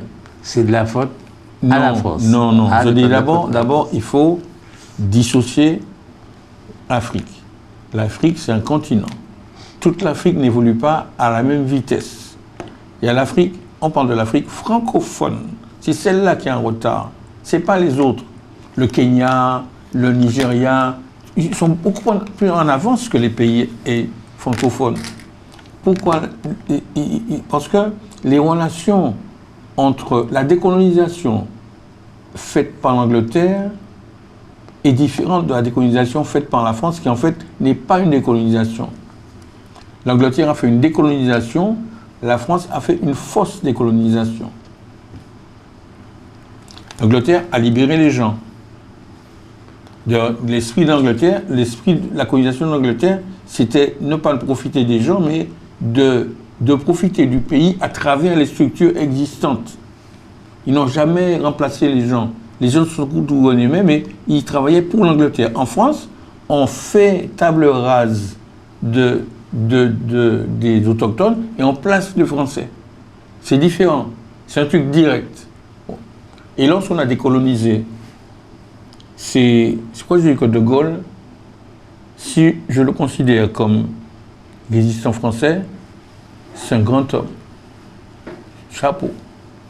Mais si je le considère comme décolonisateur, c'est un salaud. C'est un salaud. C'est même un criminel.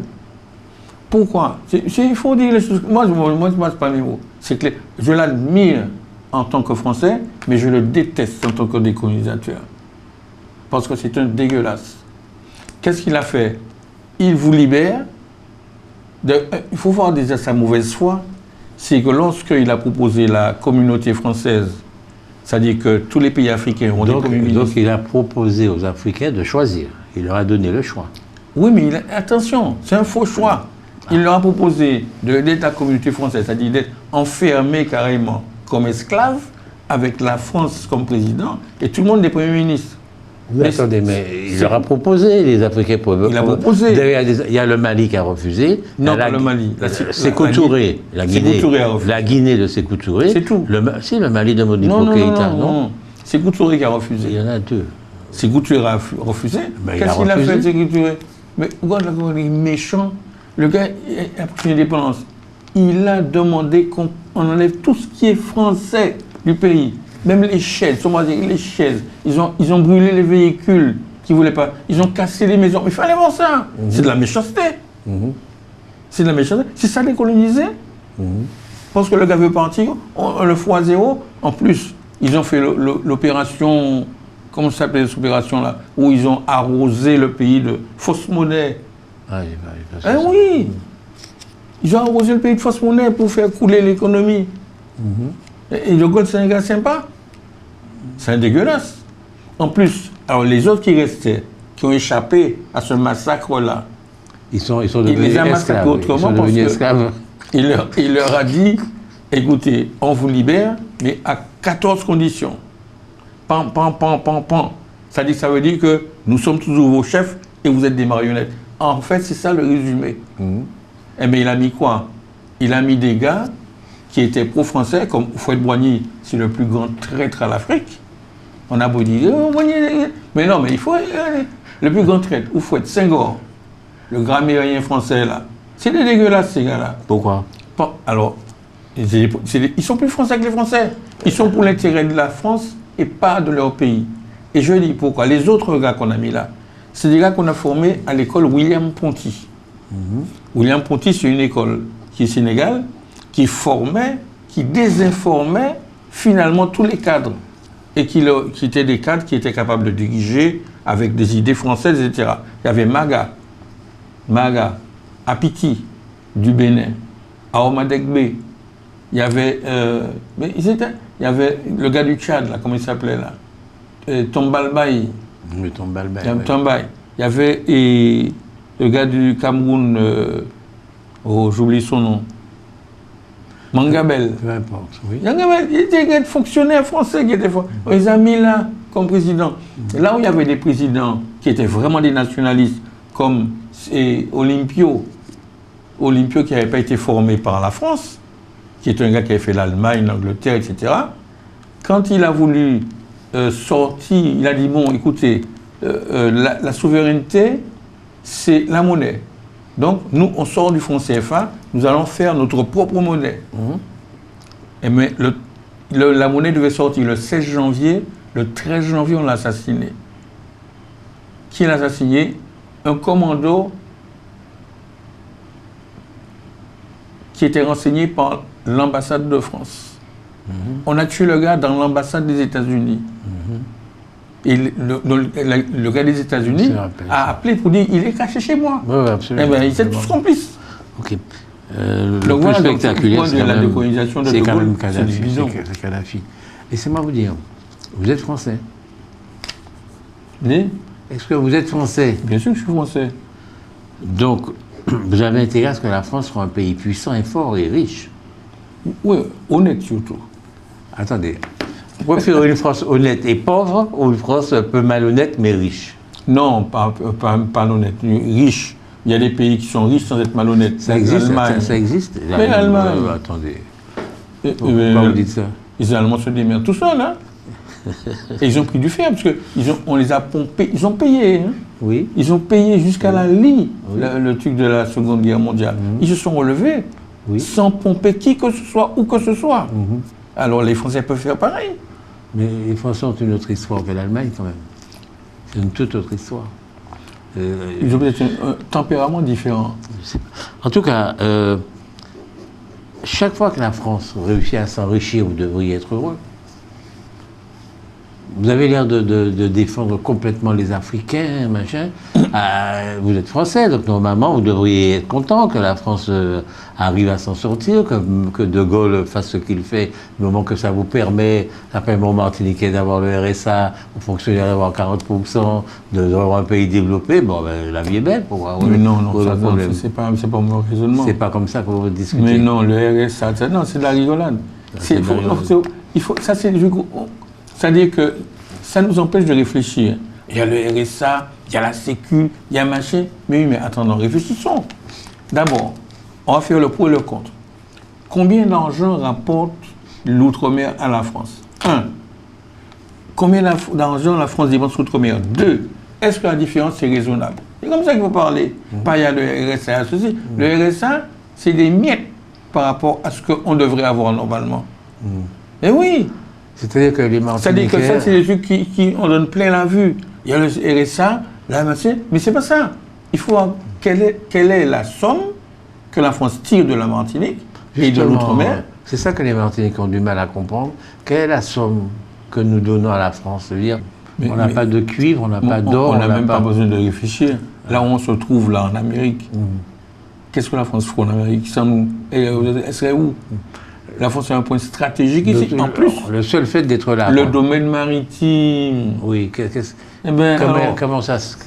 En quoi ça lui rapporte de l'argent? C'est une richesse, hein? Oui, mais en quoi ça lui rapporte de l'argent? C'est ma question. Mais c'est une richesse potentielle. Ah, les potentiels. Oui. Et puis, si elle exploite, elle est riche. D'accord. Et puis, il y a un phénomène que Delors avait signalé en 92, quand il était en Europe. Jacques Delors, oui. Les nodules polymétalliques de la mer des Caraïbes. Oui, on ne les exploite pas. Hein. Mais non. Ben oui, mais on ne les exploite pas. Oui, mais les Américains ont les exploité. Hein. Oui, parce qu'ils ont commencé à faire ça du côté de chez eux. Mais les Martiniquais, et vous avez du mal à dire qu'est-ce que nous rapportons à la France. C'est-à-dire qu'on voit bien ce que la France déverse ici comme argent, la France et l'Europe, mais on ne voit pas trop bien qu'est-ce que nous leur donnons, quoi. C'est ça un petit peu le problème. Mais il faut calculer les impôts qu'on donne. Mais les impôts, c'est parce qu'on nous a donné des salaires et on paie à partir des salaires. C'est pas une richesse que nous créons. Il faut faire le compte de tout ça.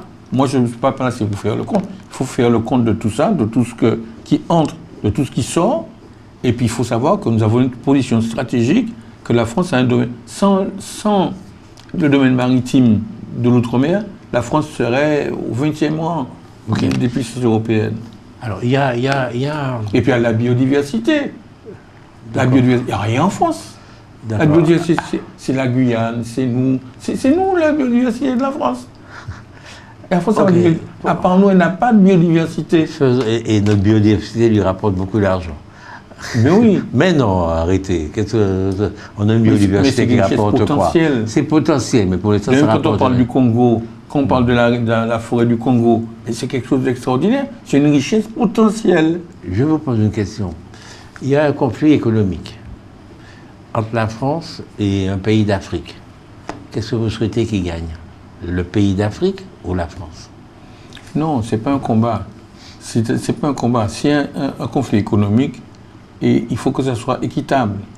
Ok. Il faut que chacun tire son avantage. Ça s'appelle être gagnant-gagnant. Ok. Alors, dans les affaires, c'est comme ça. Hein. Moi, j'essaie de gagner et vous aussi. Mais oui. Je ne suis pas là pour dire j'ai gagné, mais il faut absolument qu'il gagne aussi. La vie est comme ça, c'est une compétition. Ok. Donc, si je peux avoir 70% en tant que Français et vous 30% en tant qu'Africain, je fonctionne comme ça. Je suis pas là pour vous faire la charité. Je suis là pour gagner. C'est-à-dire qu'au départ, c'est faussé, il faut que l'Africain impose 50%. C'est-à-dire que ça part de. C'est-à-dire que le raisonnement, vous prenez 70%, vous donnez 30%, ça dépend de moi. Si c'est ma richesse, je vous impose 50%. D'accord. L'hypothèse que je prends, c'est que vous ne pouvez rien m'imposer du tout. Et C'est-à-dire, si, la preuve, un exemple. La Libye, Oui, avant Kadhafi, oui, le roi qui était là, les sociétés pétrolières exploitaient à fond, ils donnaient 10% au roi.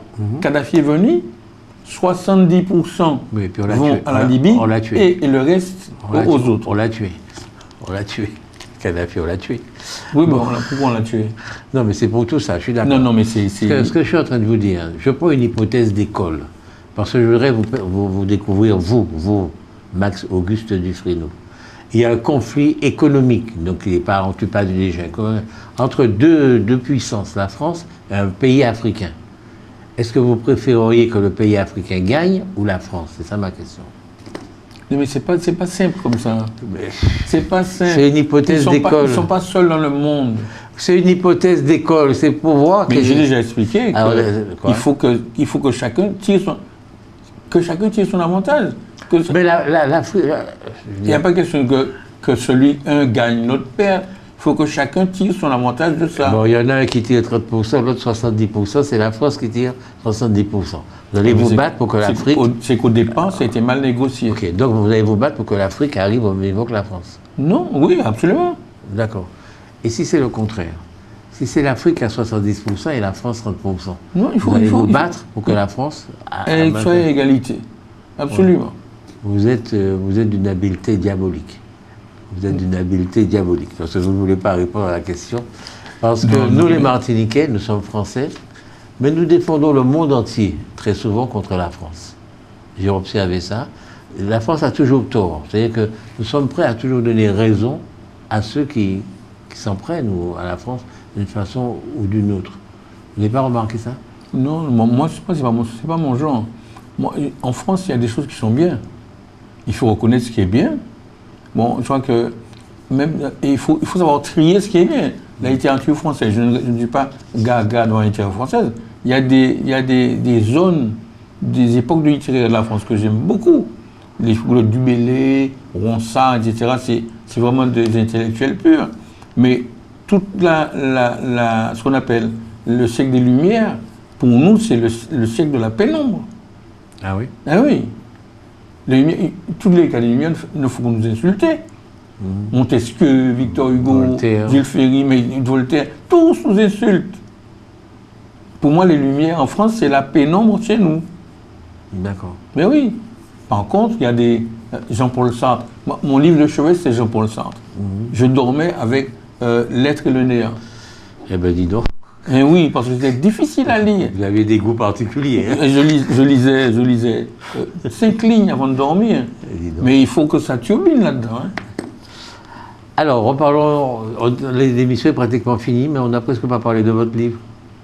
En tout cas, c'est un livre intéressant qui nous explique l'Afrique. Moi, j'ai vraiment découvert beaucoup sur l'Afrique à partir de ces livres-là. Et je pense que les Martiniquais ont intérêt à connaître l'Afrique. Oui, C'est-à-dire je pense aussi. que, quand vous en avez parlé là, on s'est bien rendu compte que vous avez quand même un regard, vous n'êtes pas béni oui, quoi. Il y a des choses qui vont, des choses qui ne vont pas. Et c'est extrêmement intéressant. Les deux tomes, j'ai lu le premier, j'ai trouvé intéressant. J'ai commencé le deuxième, je pensais le trouver moins intéressant.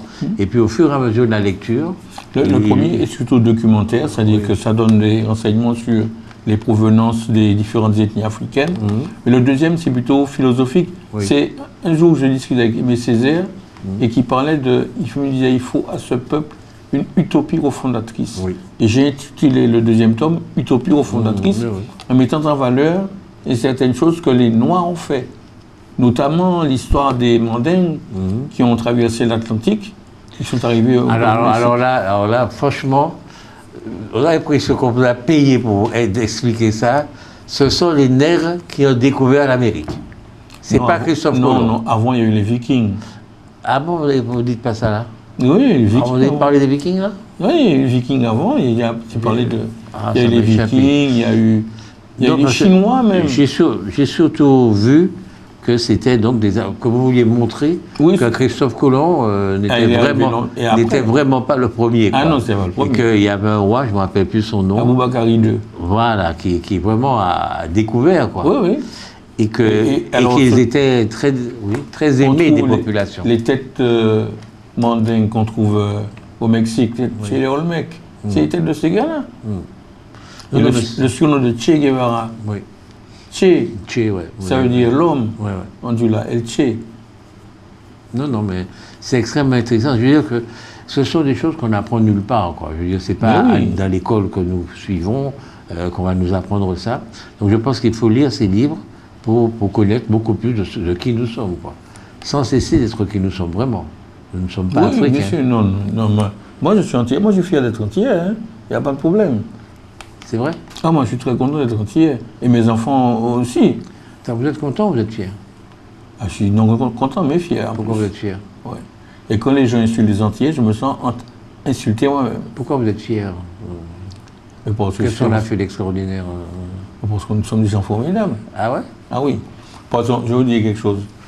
Je trouve que nous sommes des gens formidables. Nous faisons des choses, nous sommes plus intéressants en dehors du pays que dans le pays. Ah ouais. Quand j'étais en Afrique, j'ai vu des Antillais, mais inventifs. Quand j'étais au Haute-Volta, le gars qui fournissait les lits de camp à l'armée, c'est un monsieur Némorin qui était parti au service militaire, qui s'était fait démobiliser là-bas et qui avait trouvé que fabriquer des lits en fer, ça rapportait. Le gars était richissime. Il faisait que des lits en fer. J'ai dit, mais c'est extraordinaire. Il y a un autre qui venait du crabe farci. Et un jour, je vais chez lui, il me dit, mais il faut nous ça. Mon enfant de crabe tellement joli, mais m'ont oublié de mettre tes farces là-dedans. Sérieux? Il a voulu du crabe farci sans face. Il dit, mais c'est formidable. Mais nous sommes intelligents. Il a couillonné les gens. Ah oui, il a couillonné les gens. Les gens ont payé. Et puis la Côte d'Ivoire, quand la Côte d'Ivoire a démarré, elle a été tenue par des Antillais. Oui. Il y a Salaire, qui était ministre de l'économie, des finances, etc. Et puis il y a Néré, qui était directeur de cabinet d'Houphouët-Boigny. Il y a une ville qui s'appelle Néréville, d'ailleurs. Non, c'est vrai, la Côte d'Ivoire a souvent... Il y a l'influence des... Oui, et puis il y a des magistrats qui ont été... On parle pas de beaucoup de gens, mais Branchy, Michel Branchy. Son papa était magistrat en Afrique. Ils ont bossé pour l'Afrique. Il y a plein de gars qui étaient dans les douanes. Oui, absolument. C'est un beau-frère qui était dans les douanes. Oui. Nous avons, il s'appelle Jules Bonnard. Oui. Il est décédé aujourd'hui. Ils ont été cadres, les premiers cadres africains. Il y a eu beaucoup d'Antillais. Ouais. Ils ont bien fait le travail. Ils ont été sérieux. Vous voulez nous dire autre chose? Non, ça va. Vous êtes sûr? Je vous remercie pour cette conversation à bâton rompu. À bâton rompu. Un peu en dehors du bouquin, mais c'est pas grave. Ça vous ennuyait? Non, pas du tout. C'est parce que il faut lâcher. Je ne voulais pas trop dire ce qui est dans le livre. Ah, d'accord. Je veux laisser les gens... C'est intéressant parce que ça donne un peu les éléments qu'il faut pour savoir ce que nous avons d'Africain. Mais attention, je dis bien que je parle de l'Afrique parce que c'est le côté que je connais. Mais je ne veux pas assimiler les Antillais à les Africains. Je sais qu'on a aussi j'ai un grand-père qui est à moitié indien, mais je ne connais rien à la culture indienne, donc je ne peux pas en parler. Donc s'il y a des gens, des Martiniquais indiens, qui connaissent la culture, ils peuvent en parler, trouver les correspondances qu'il y a avec nous. Ceux qui connaissent les Amérindiens, ça y est, chacun fait son boulot, quoi. Moi, j'ai fait ce que j'ai pu, parce que le côté africain, je connais, mais le côté indien, je ne connais pas. Le côté français, c'est facile. Mais le fait de parler les langues que vous parlez, les deux langues qui sont importantes, vous donne accès à un certain nombre de choses qu'un gars qui ne parle pas les langues ne comprendrait pas. C'est ça. Quand vous faites des rapports entre le créole, toutes ces langues-là et tout ça, c'est quand même... C'est-à-dire que les langues que je parle, c'est les langues d'Afrique de l'Ouest.